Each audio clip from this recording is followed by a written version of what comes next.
Hello everyone, GoldenNova here. Duelist's Advance is now out in the OCG, and not only is it a new core set full of all the goodies you would expect, but is a whole new series of sets. Each year is its own series, and that means new beginnings and fresh starts.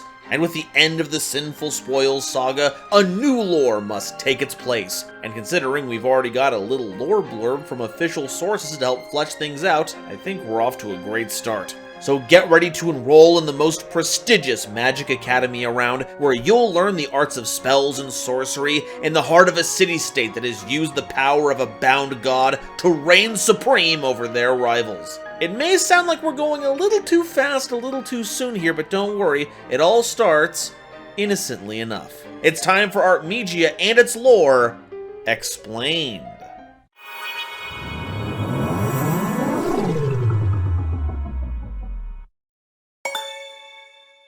Today's episode is possible thanks to viewers like you, as well as my patrons. If you like what I do here, I would super appreciate it if you'd subscribe to help us reach another wonderful milestone video. And if you want to support me directly while getting some awesome benefits, check out the link to my Patreon in the description below. So, what's the deal with Artmegia? Well, they're a series of light monsters of various types, which is good because a lot of their effects care about you controlling 3 or more different monster types. But that's not all of it. We've also got to rope in 2 other sub-themes, the first of which is the Imprisoned Deities, which I feel like is going to be a recurring series of monsters that underpins a lot of our other archetypes that we'll see in this world, with presumably each faction having their own Imprisoned Deity. And I think this because we have ourselves an Albaz, a monster that doesn't belong to any particular archetype, but it sure does show up in a lot of other cards' effect text. And that's who we're going to be starting off with today. Medius the Innocent is a level 4 Dark Fairy monster with 1800 attack and defense, and if this card is normal or special summoned, you can take an Imprisoned Deity monster from your deck and either add it to your hand or special summon it. And if this card is in your grave, you can shuffle a monster from your hand or face-up field into the deck, and if you do, special summon this card, but banish it when it leaves the field. This card is going to be outrageous, though it is dependent on how good future Imprisoned Deities end up being. But given the trajectory of previous lore offerings, there's a good chance we're going to get at least 1 or 2 more that kick ass. Heck, the one we have now is already pretty great, making for an exceptional starting point with limitless potential. Albaz was always going to be pigeonholed by the fact that it has a fusion effect, and Visas was a tuner without a proper synchro for a majority of its lifespan. But if our next Imprisoned Deity forecasts anything, it's that those are going to determine what extra deck summoning method will be expressed within the archetype it's a part of, meaning that Medius can easily utilize and be utilized in all of those decks. And if that wasn't enough, you have the option to recycle one of your in-hand or on-field monsters to bring this out to get a second go at it. This is a bit costly, but has the benefit of letting you play engines with bricks and garnets in them, with the knowledge that you'll be able to put those cards back into your deck to make full use of them. I mean, Brilliant Fusion is back to being a legal card, and free normal summons plus a Light Foolish Burial plus a level 5 body is pretty slick. And I expect we'll be yelling about how powerful this card is in a few months. Or alternatively, I'll be lording its might over the rest of the player base. I mean, it does enable fusion stuff, so I really can't be trusted with it. Alright, now we can move on to our Artmegias, which just so happen to also include our first member of our favorite sub-theme, Imprisoned Deity Beast of Artmegia, a level 1 Earth illusion monster with 300 attack and 200 defense, making this an honorary Karibo. While on the field, you can't special summon from the extra deck except fusion monsters, and during the main phase, as a quick effect, you can fusion summon an Artmegia fusion monster, or Nerva, the Imprisoned Deity of Creation, from your extra deck, using monsters from your hand or field as material, including this card that you control. And if this card is sent from the hand or field to the graveyard, you can add an Artmegia spell or trap card from your deck to your hand with a different name from the cards in your graveyard. So, as an extension of Medius, their summon gets you a quick fusion effect that can be used during either player's main phase, and when you send it to the graveyard, presumably via that fusion effect, you get one of the theme's support spell or trap cards. We'll see how good that is in 2 sections, on top of how good the fusion targets are in 1 section, but trust me when I say this is about one of the best enablers a deck could ask for. It's searchable, it gets you into your extra deck, and it gets you a follow-up. It's got a lot of complicated text, but what it does for you couldn't be simpler. But I cannot help but notice that it is an illusion monster and is missing a pretty important effect. Look, I see everyone's comments every time I complain about this. I see all of you getting on my case about harping on about this every time it comes up. There's a rather large subset of you that complain every time I bring up the fact that illusion monsters no longer have an effect that showed up on every illusion monster, leading us to believe that it would be an integral part of the type's identity and then dropping it out of nowhere. It's almost like I want the types to actually mean something, especially when they're talking about such esoteric things as illusions. For some reason, this makes me sound like a crazy person, and you all think that I should just let it go and move on and treat illusions like everything from fish and aquas to dragons and spellcasters and all of that. And you know what I gotta say about that? I love those comments. Please keep sending those in. Your bad, terrible, horrible takes are my nightly reading material. A nice, humorous read is just the thing I need for a good night's rest.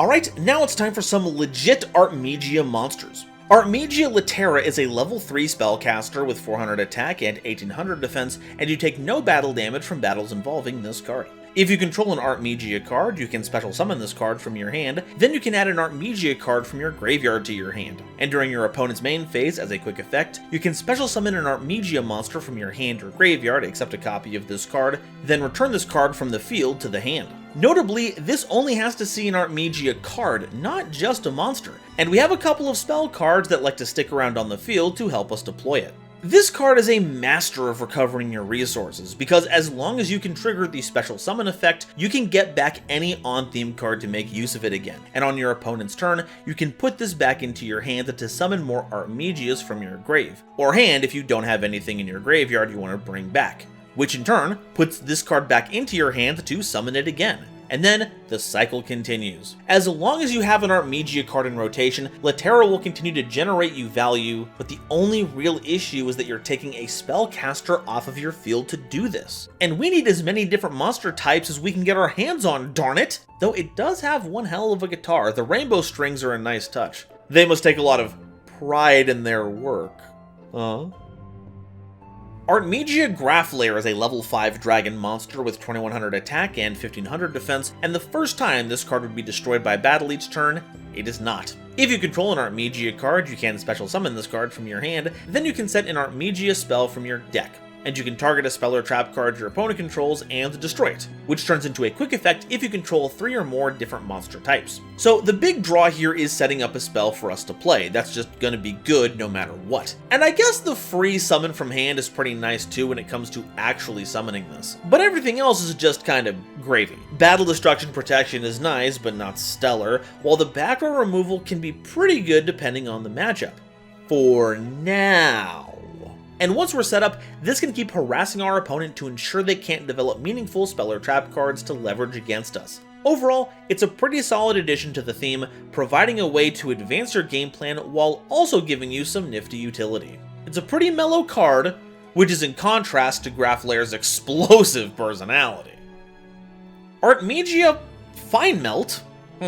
It is a level 7 warrior monster with 2400 attack and 1500 defense, and prevents your opponent from targeting level 6 or lower Artmegia monsters that you control with card effects. If you control an Artmegia card, you can special summon this card from your hand, then you can draw a card. And during the main phase, if you control 3 or more different monster types, as a quick effect, you can negate the effects of all face-up monsters your opponent currently controls. Also, their current attack becomes halved until the end of the turn. Okay! That's kind of funky. The only thing that would make this better would be that if we could use this during the battle phase, but we're still messing around with our opponent's effects and making them easier to deal with, so it's kind of unreal. What's funny is that the protection only applies to our smaller Artmegias, so don't go keeping this around on your field if you plan on investing into your future boss monsters, which, spoilers, have some big levels. Honestly, just the fact that you can special summon it from your hand and draw a card is just the most free way to gain momentum that I've ever seen. It does so in such an elegant and beautiful way. It truly is a piece of art. Alright, that does it for our main deck monsters. Now it's time for the fusions. Artmegia Diactoros is a level 8 fairy fusion monster with 2800 attack and 2500 defense, requiring Medius the Innocent and an Artmegia monster as material. It can target a monster on the field and change its battle position, and when your opponent activates a card or effect on the field and you control 3 or more different monster types as a quick effect, you can negate the activation, and if you do, destroy that card. If this fusion summoned card is destroyed, you can special summon a Medius the Innocent from your hand, deck, or banishment. Interesting that the grave is omitted from this list, but points to an intended usage here. Since Medius banishes itself to use its self-summoning effect, Diactoros' floating effect brings Medius back from oblivion, which essentially resets it, because then we get that imprisoned deity on summon, which can then fuse for another Diactoros. This then puts Medius in the graveyard if you use it as fusion material, because it was not summoned by its own effect, letting you summon it by its own effect again later, and you get the picture. And it's a pretty good loop too, because that means you've got your hands on another free Omni Negate. Well, not Omni, there are some conditions. The card does have to be activated on the field, but that's still pretty good. The position change effect though, well, that can be useful, but it's not exactly blowing me away. Yet. Though I have to say, the design here, oh my god, the color palette and all the little details going on here are immaculate. And I'm not just saying that because Medius knows the value of a good red headband when it comes to bringing the outfit together. But I'm not saying that. Nerva, the imprisoned deity of creation, is a level 10 Earth illusion monster with 3300 attack and defense, requiring 3 Artmegia monsters as material. It must first be either fusion summoned or special summoned from the extra deck in defense position by attributing 3 monsters with different types, and you can only special summon copies of this card once per turn. It can't be destroyed by card effects while the card is in the field zone, and once per turn when you activate an Artmegia monster's effect, as a quick effect, you can make the activated effect become destroy all cards your opponent controls. Ooh, what? Okay, so couple of logistical things first. Because of the alt summoning condition, a lot of decks can actually summon this, and might be a good big body if your deck runs a lot of different types inherently, and bonus if you have field spells. But the real big pull here is the fact that this has a repeatable board wipe, which is only going to be accessible if you're running Artmegia, so thankfully that effect isn't going to show up everywhere. Now, that effect may not be on this card specifically, but we have a lot of ways to trigger it at our leisure. All of the Artmegia effects that summon themselves from hand are all activated effects, which can be turned into a wipe. The base form, Imprisoned Deity of Artmegia, has that quick fusion effect during the main phase, as well as Latera's Monster Swap and Fine Melt's wide-ranging negate. Heck, even Diactoros' unassuming position change effect can become a devastating blow. Though the most dangerous is probably Graph Lair, because once you reach the 3 type minimum, you can now activate that Mystical Space Typhoon effect, which does not have a phase restriction. So in the middle of their battle phase or at the end of their end phase, you can just activate that, replace it with Nerva, and make it seem like they never had a board in the first place. And all of that is stapled onto an enormous body. Also, I think I've thrown around the phrase biblically accurate when describing certain monsters, but now this is truly an unknowable thing of wings and eyes that commands divine power. If this thing was any more of an Old Testament angel, it would be scaring the shit out of my sheep.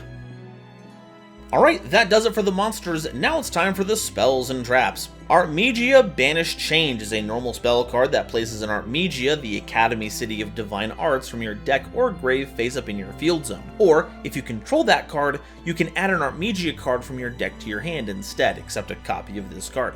And when your Artmegia monster is targeted for an attack, you can banish this card from your grave to negate that attack, then you can special summon a Medius the Innocent from your hand. Oh, that's cute. It's kind of like what's going on in the card, with Medius swooping in to block an attack on Fine Melt. It's a fun way to get Medius onto the field with a surprise upset, but it's more of a bonus than anything else. The real meat of the card is the fact that it gets you your field spell into play, which is a major playmaker for you, but we'll get into that later on in this section. The best part is that this works like Springin's Watch, turning Change into a generic searcher if you already have the field spell in rotation. Heck, Change is even better because it pulls from the graveyard as well. This is probably one of the better cards to have in your opening hand, not to mention a great find off of Graph Lair or Beast of Artmegia's effects. But really, we've got to get Medius in front of a hitbox and run some games. If his block timing was just a little better, they could be parrying this instead of taking chip. What an amateur. Realize is a normal spell card that sends a Medius the Innocent from your deck to the grave as cost to look at the top card of your opponent's deck and place it on either the top or bottom of the deck. You can banish this card from your grave, then target a face-up monster you control and declare a monster type and an attribute, and it becomes the declared type and attribute until the end of your opponent's turn. Okay, lot to unpack here. I'm really loving this card. So, sending Medius to the grave is basically one step away from summoning it with their own revival effect, so that's great all on its own. But you also get to mess with your opponent's top deck? That's really funny. We also get to mess around with our types and attributes, and we already know how important having different types is in Artmegia. Though, let's be honest, all of you heard that you could change type and attribute and realized that you can now manufacture a Light Fiend out of any monster for your damned Fiendsmith combos. Now, I want to say more about this card, but a lot of it is lore speculation, so I'm gonna hold off on doing that until a later section. But I don't think it's a stretch to say that we're looking at a forecast of all the relevant mechanics we're going to be seeing in future archetypes in this world. A spiral-like focus on knowing your opponent's deck and or hand, as well as needing to control what attributes you have, likely also asking you for different ones. The ramifications of this card are going to be felt for a long time to come, and you cannot forget about the Rammies.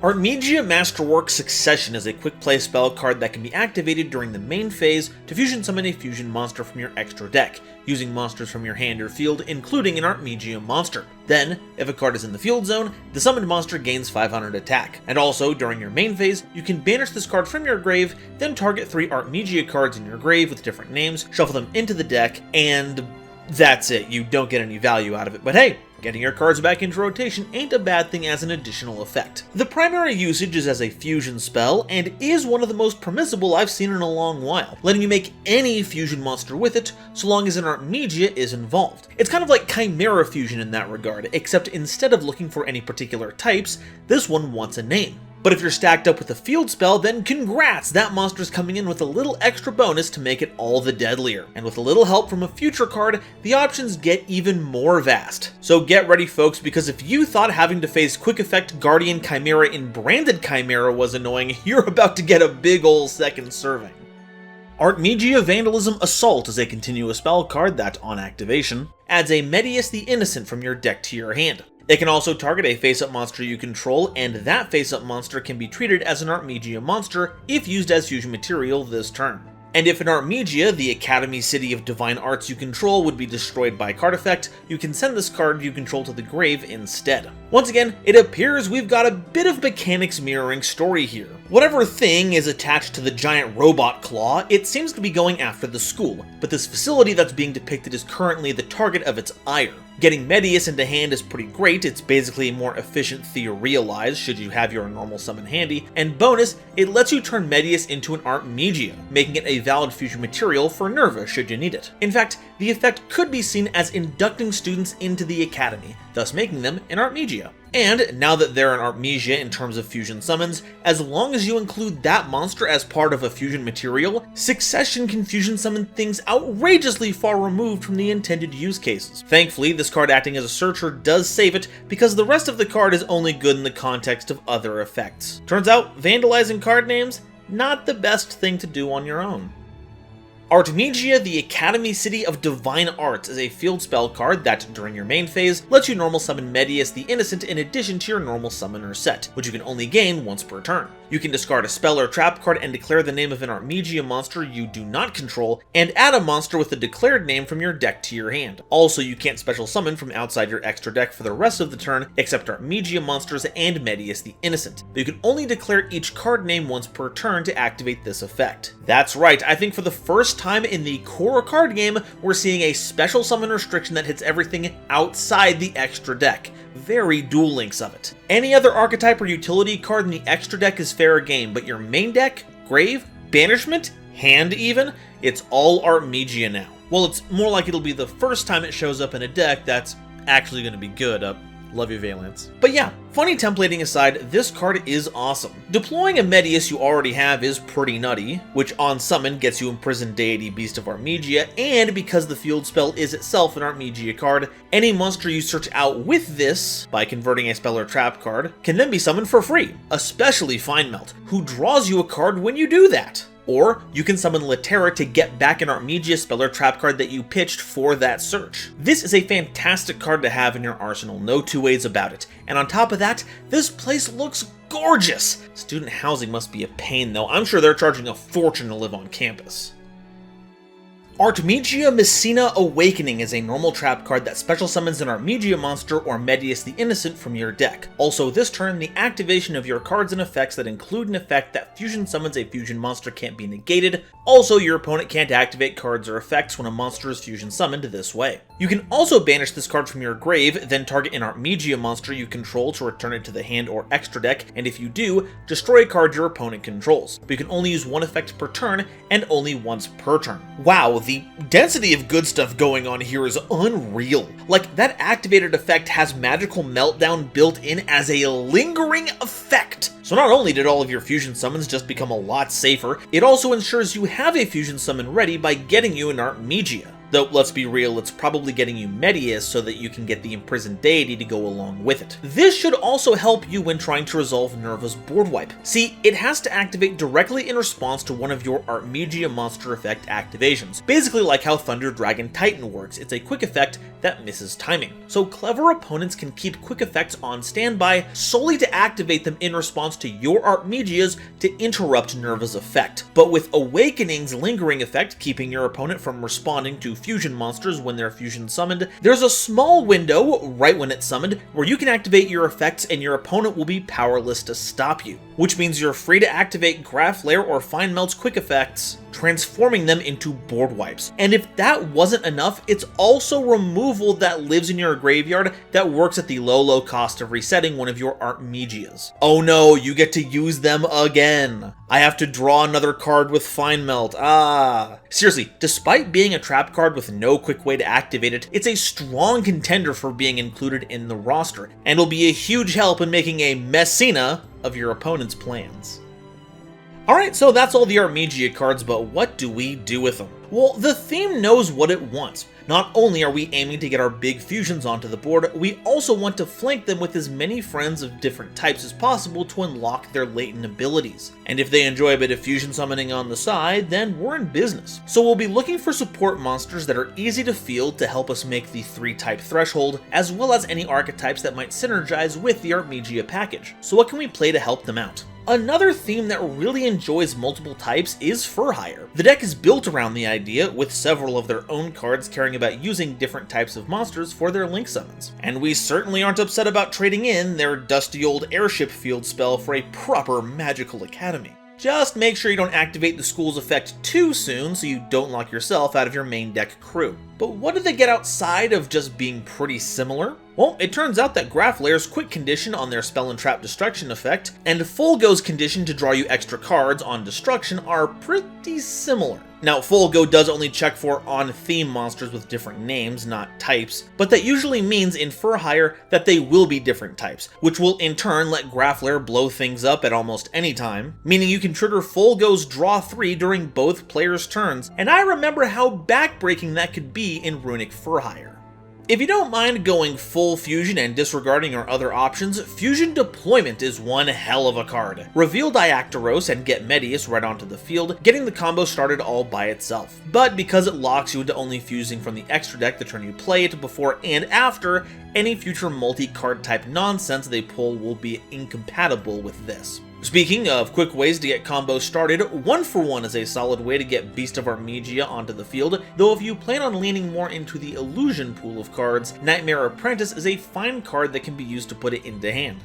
When it comes to getting your monster type requirements filled, making tokens is a great way to accomplish this. One-time passcode gets you a pretty beefy Cyberse token that's sturdy on the defense when summoned, and great for attacking once you can turn it to attack position, and is probably one of the few ways in which Diactoros' position change effect is actually relevant, turning that token into an actual threat one turn earlier. Scapegoat tokens make for great blockers when you spring them on your opponent during their turn, and any that survive until your turn can be converted into any number of Link monsters, which themselves will probably have a wide variety of monster types.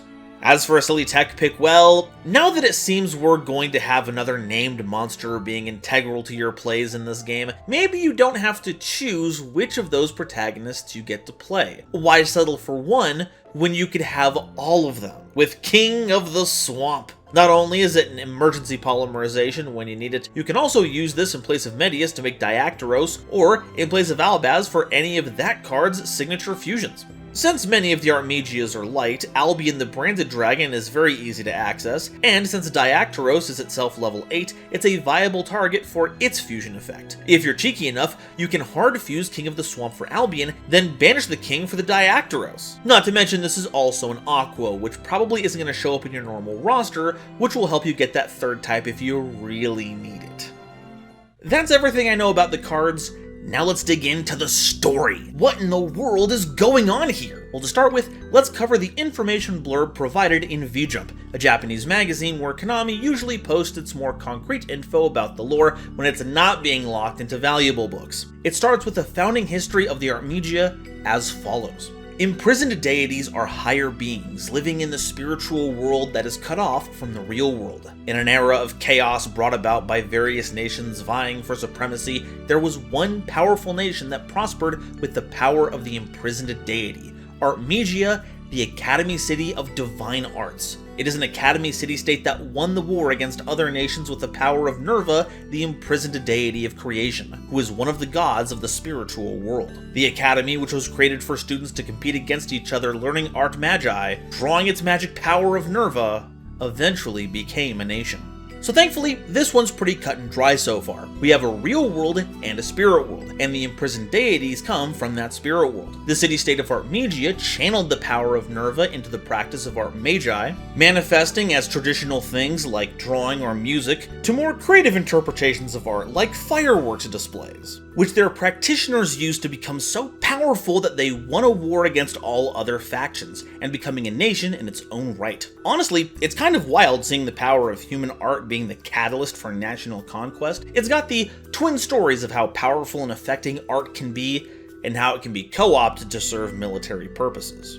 A little snippet talking about Medius says that they are a being who holds the destiny of Artmegia in his hands, with the power of future prophecy. So we've got ourselves a proper prognosticator, and we actually see a bit of that power in Theorealize. We know that we're looking from Medius's point of view because the left wrist that we see has the same bracelet as Medius's from his art, and he's looking at tragic events in a series of pictures. But the way these pictures are presented, these look like the ones made by Feignmelt, and they don't depict any of this. So with this, we can surmise how future prophecy works. It's likely that by tapping into objects of great personal significance, maybe even specifically pieces of art, Medius can see the future of the ones tied to those objects, and the future isn't a good looking one. Feignmelt is injured, probably fatally, and we can even see the big evil robot claw off in a different segment. And all of this is being viewed through a series of Technicolor wing-like tendrils that are reminiscent of the ones we see on Diactoros. This is probably meant to be a representation of Nerva's power.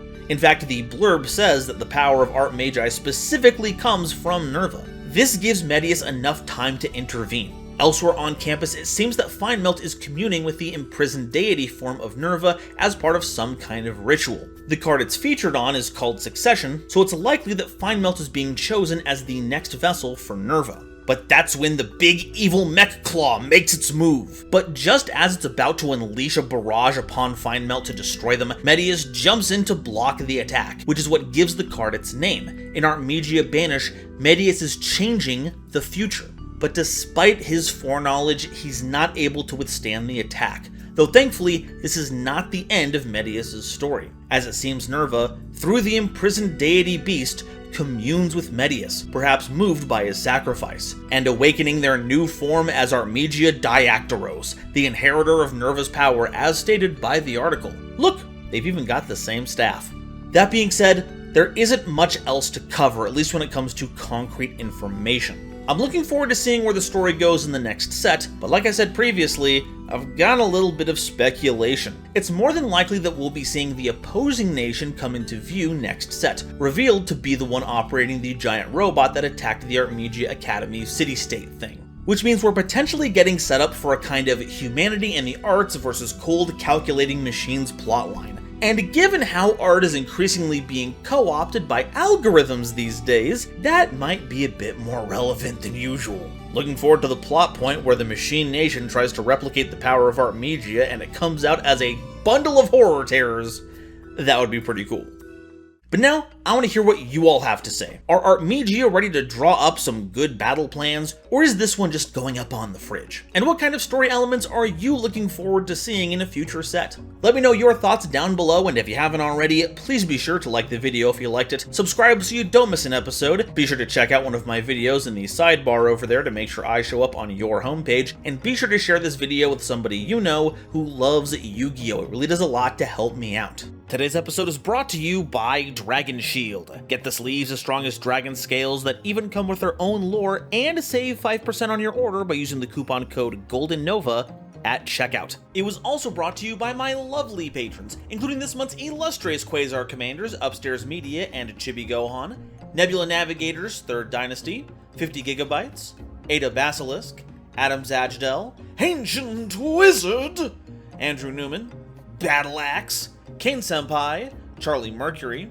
Christopher Fuss, Clockswork, Comrade Copperbottom, Dr. Reaper, Eric, Frankie, Garland Chaos, Green Knight, Great Big Pillock, Groog, Hairbear, Harry the Ominous Benefactor, Iron Zero, Iskander 711, Carp, Marion James E. Picata, Meme King, Millennia Asta, Muse Clark, Neon Yaminer, Orozco 09096, Panther J, Pat Poos, Rebel King Lucifer, Red Eyes Jackalow, RJ the Jank Monarch, Sonic 21 Blast, The Critic of Innocence, Thievery Coast and the Wizard Moose, Cosmic Crusaders Ally Vatnia, Animasta, Anthrak, A Random Pup, Baron Von Titty Sprinkles, Beluga Master, Blaze Rider, Blitzwolf, Chaz Ghost, Chibi Gohan, again, Christopher Fuss, again,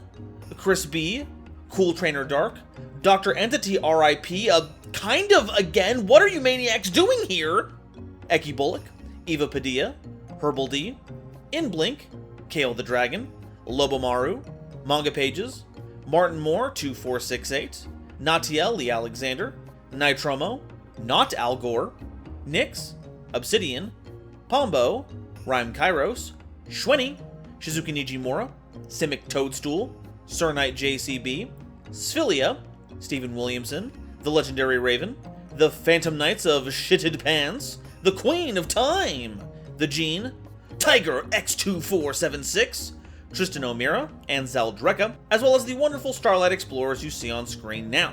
If you'd like to help me in my journey to cover all of Yu-Gi-Oh's archetypes, get my videos early, be a part of these credits and other awesome perks, it would mean the world to me if you would check out the link to my Patreon in the description or consider joining as a YouTube member. And if you'd like to see some more decks that love their type spreads, check out this video where I cover For Hire. Thank you all so much for watching, and I'll see you next time. Bye-bye.